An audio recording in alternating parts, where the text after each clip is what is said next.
Capcom faced a challenge. The original Resident Evil defined survival horror in 1996, but it ran the risk of becoming samey with a fourth game. Hasta luego. Deviate too far from the formula though, and they might unbalance the elements that made Resi great. It was on this knife edge that Capcom carved Resident Evil 4, and many of its design approaches became industry standards. Here's how it revolutionized the survival horror genre. Well now, time to cause some mayhem! Survival horror had historically leaned heavily on psychological dread. Cheryl? Is that Cheryl? Characters wouldn't know if their nightmares were just hallucinations, while narrow, constrictive environments peppered with tense scares defined the genre. Resident Evil 4 added more schlock to the shock. The gameplay complexity ramped up. Players had to juggle more enemies, resources, and strategies to survive, relying on both firepower and wits. It was both an action and a horror game, which in the coming years would inspire more developers to combine genres. Say, a first-person shooter meshed with an RPG. Wait a minute, he's still breathing.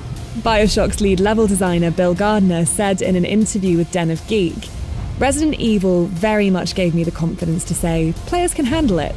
In fact, they're hungry for it." More complex gameplay made the static cameras of previous Resi installments unworkable. Resident Evil 4 needed a camera that could keep pace with Leon and not disorient the player. Early in development, the team experimented with a dynamic camera, and you can actually see the idea in Devil May Cry, which started life as the intended prototype of a new Resident Evil game, but became a whole new franchise when Capcom realised that the stylish, juggling action strayed too far from the series' roots.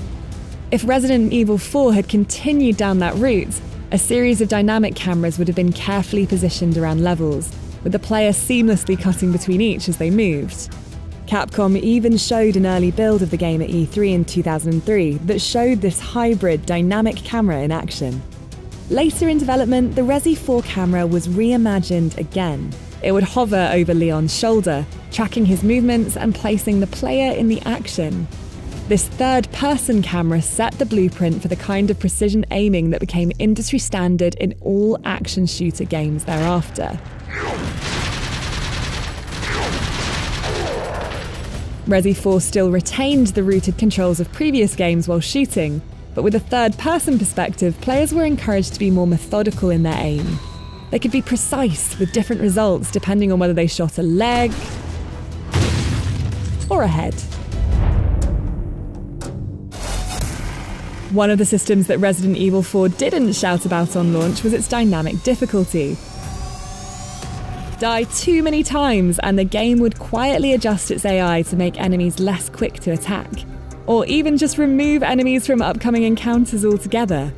The system was carefully calculated to make sure players were challenged just enough to be tense, but never felt frustrated. These kinds of dynamic difficulty systems had existed before in games, but Resident Evil made a point of never mentioning it, in case players felt patronised or hard done by.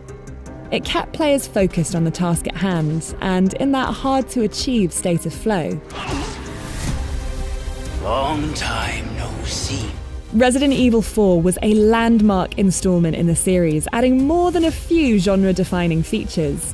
You can re-experience them yourself when the remake launches on 24th of March on PlayStation 5, PlayStation 4, Xbox Series X and S, and PC. For everything from the return to Salazar Castle, keep it locked to IGN.